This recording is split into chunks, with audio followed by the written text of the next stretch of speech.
बिस्मिल्लाहिर्रहमानिर्रहीम अस्सलाम वालेकुम। मैं वेलकम करती हूँ आप सबको रेसिपीज़ इन द किचन में।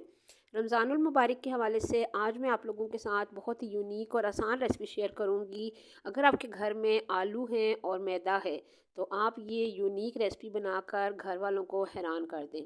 जी हाँ, सिर्फ 1.5 कप मैदे और 3 से 4 आलू के साथ ये मज़ेदार समोसा कॉर्न्स आज हम घर में बनाना रेडी करेंगे, जिनको कि आप रमज़ान में जब बनाएंगी तो यकीन करें कि आपके घर वाले आपको दाद देने पे मजबूर हो जाएंगे और आपकी ये रेसिपी जो है वो पूरे ख़ानदान में मशहूर हो जाएगी।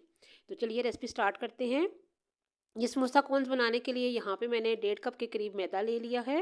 इसमें मैंने हाफ़ टी स्पून नमक का ऐड किया है, हाफ़ टी स्पून अजवाइन का डालूंगी मैं, और 2 टेबलस्पून मैंने बनास्पति घी के लिए हैं। घी आपने कोशिश करना है कि जमा हुआ ही लें, आपने मेल्टेड घी नहीं लेना है। अगर आप चाहें तो आप देसी घी भी यूज़ कर सकती हैं। जमे हुए घी से जब हम जो है वो ये बनाएंगे कॉर्न्स, तो ये बहुत ही क्रिस्पी और अच्छी रेडी होंगी। सबसे पहले हमने घी और नमक और अजवाइन को अच्छी तरह से मिक्स कर लिया है। उसके बाद थोड़ा थोड़ा पानी डाल के हमने एक डो रेडी कर लेनी है। डो आपने मीडियम रेडी करनी है, ना बहुत हार्ड डो होनी चाहिए आपकी और ना बहुत सॉफ्ट डो, बल्कि दरमियानी सी आपने डो रेडी करनी है और इसको अच्छी तरह से हमने गूंद लेना है। ये देखें, डो जो है वो इसको मैंने अच्छी तरह से गूंद लिया है। अच्छी तरह से गूंदने के बाद अब तकरीबन 1 टेबलस्पून के करीब ऑयल लेके और इसको मैं ऑयल के साथ जो है वो ऊपर से ग्रीस कर लूँगी और इसको हमने ढक के तकरीबन 15 से 20 मिनट के लिए रेस्ट पे रख देना है। तब तक हम अपनी जो स्टफ़िंग है वो रेडी कर लेते हैं। यहाँ पे मैंने 3 दरमियानी साइज़ के आलू लेके उनको बॉईल कर लिया है। इनको हमने मोटा मोटा मैश कर लेना है। बहुत आपने बारीक मैश नहीं करना है, बस कुछ कुछ चंक्स जो हैं वो आलूओं के रहने चाहिए। यहाँ पे हाफ़ टी स्पून मैंने नमक का डाल दिया है, हाफ़ टी स्पून कुटी हुई लाल मिर्च ऐड की है, 1/4 टीस्पून मैंने हल्दी का डाला है, half tea spoon chaat masala, half tea spoon काली मिर्च, हाफ़ टी स्पून धनिया पाउडर और हाफ़ टी स्पून गरम मसाले का मैंने ऐड किया है। एक छोटा प्याज मैंने चॉप करके डाला है।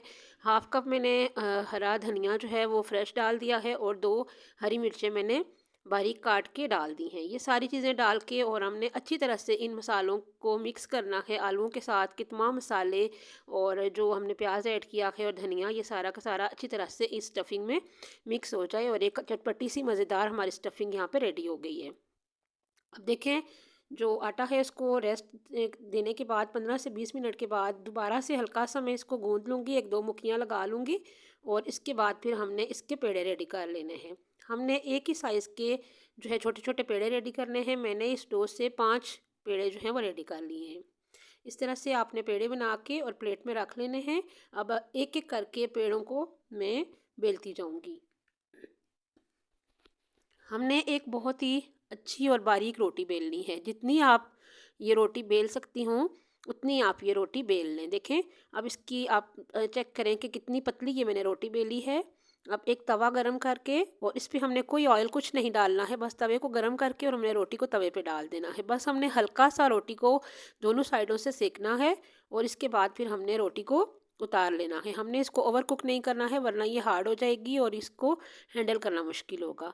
अब रोटी को हमने देखें, जब ठंडी हो जाएगी तो रोटी को हमने दरमियान से इस तरह फ़ोल्ड करके और इसको दरमियान से हम काट लेंगे।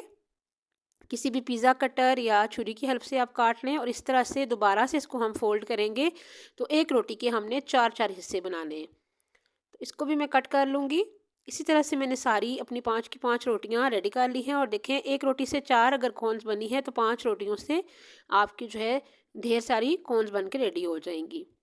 तो अब यहाँ पे एक स्लरी या घोल में रेडी कर लूँगी, जिसमें मैंने 3 से 4 टेबलस्पून मैदा डाल के और पानी डाल के हमने एक रनिंग कंसिस्टेंसी में एक स्लरी सी रेडी कर लेनी है। तो ये स्लरी हम जब मैं यूज़ करूँगी आपको बाद में बताऊँगी।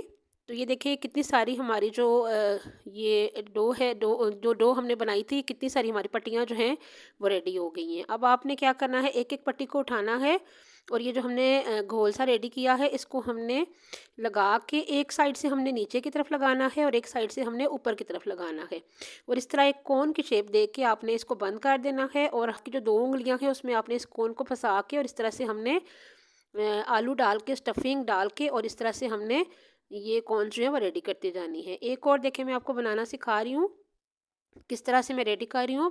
पहले आपने नीचे से इसको दबा के और मिलाना है और उसके बाद ऊपर से आपने पकड़ के इसको दबा लेना है। बहुत आसानी के साथ ये बन जाती है। इसके बाद हमने आलू डालने हैं। आलू आप कोशिश करें कि पूरे अपने भर के डालने हैं, ऊपर तक कोन की आलू जो है वो आपने डालने हैं। अब आप सोच रहे होंगे कि जब इसको फ्राई करेंगे तो ये बाहर निकल जाएंगे, तो इसके लिए भी मैं आपको बताती हूँ कि इसका हमने क्या करना है। ये देखें, सारी की सारी कॉर्न्स मैंने ऐसे ही रेडी कर ली हैं। तो मैंने इस स्टफिंग से 9 कॉर्न्स रेडी की हैं, बाकी पट्टियाँ मैंने संभाल के रख दी हैं। जब भी मुझे ज़रूरत पड़ेगी मैं मज़ीद जो है वो स्टफिंग रेडी करके और कॉर्न्स को बना लूँगी। तो यहाँ पे देखें, वही स्लरी जो हमने बनाई थी उसमें पहले हम इन कॉर्न्स को डिप करेंगे। सिर्फ हमने मुंह वाली साइड से, जिस साइड से हमने आलू फिल किए थे उस साइड से हमने डिप करके और इस तरह ब्रेड क्रम्स लगा के और इनको रखते जाना है। इससे एक तो ये है कि ये जो है जब फ्राई होंगी तो खूबसूरत भी लगेंगी, और दूसरा जितनी भी हमने इसमें स्टफिंग की है वो सारी की सारी अंदर ही रहेगी, बाहर नहीं निकलेगी। तो इसी तरह से ये सारी कॉर्न्स मैंने रेडी कर ली हैं। अब हम इनको फ्राई कर लेते हैं। ऑयल मैंने गरम कर लिया है और हमने ऑयल में दरमियानी आंच पे हमने इनको फ्राई करना है। एक वक्त में मैं सिर्फ 3 कॉर्न्स ही डालूँगी और इनको आपने डाल के और बिल्कुल 2 से 3 मिनट के लिए बिल्कुल आपने छेड़ना नहीं है। 2 से 3 मिनट के बाद हमने इनकी साइड चेंज करनी है हल्के हाथों से। अगर बार बार आप इनको छेड़ेंगी तो ये कॉर्न्स जो हैं ये ख़राब होने का डर है। यकीन करें ये ना तो टूटेंगी और ना ही ये जो स्टफिंग है ये बाहर आएगी। तो जब हमें अच्छा सा कलर जिस तरह का हम चाहते हैं इन कॉर्न्स का आ जाएगा तो फिर हम इनको निकाल लेंगे। ये देखें, ये तीनों कॉर्न्स फ्राई हो गई हैं। इसी तरह से मैं सारी की सारी फ्राई कर लूँगी। तो ये सारी कॉर्न्स देखें मैंने रेडी कर ली हैं और इतनी ज़बरदस्त और मज़ेदार ये समोसा कॉर्न्स बन के रेडी हुई हैं कि यकीन करें जब आप अफ्तारी में घर वालों के सामने ये रखेंगे या किसी मेहमान के सामने अफ्तार जब आप पार्टी करें तो उसमें ये रेसिपी अगर शामिल करेंगी तो आपके मेहमान ज़रूर आपकी तारीफ़ करेंगे। तो देखिए कितनी क्रिस्पी और ज़बरदस्त ये कॉर्न्स रेडी हुई हैं और इतनी मज़े की और चटपटी इसकी स्टफिंग रेडी हुई है कि आप समोसे खाना भूल जाएंगी और आप अफ्तारी में ज़रूर ये रेसिपी जो है वो बनाएंगी। एक बार बनाएंगी तो घर वाले रोज़ बनाने की फरमाइश करेंगे। तो आई होप कि ये मेरी आसान सी रेसिपी आपको आज ज़रूर अच्छी लगेगी। आप इसको घर में ज़रूर ट्राई कीजिएगा, अपने अफ्तार के मेन्यू में ज़रूर इसको शामिल कीजिएगा। अफ्तार पार्टियों में मेहमानों को ज़रूर बना के खिलाइएगा, वो यकीनन आपकी तारीफ़ करने पर मजबूर हो जाएंगे। मेरी ये वीडियो अगर आपको अच्छी लगे तो मेरी वीडियो को लाइक कर दें और चैनल पर नए हैं तो चैनल को सब्सक्राइब कर दें। इजाज़त दीजिए, अल्लाह हाफिज़।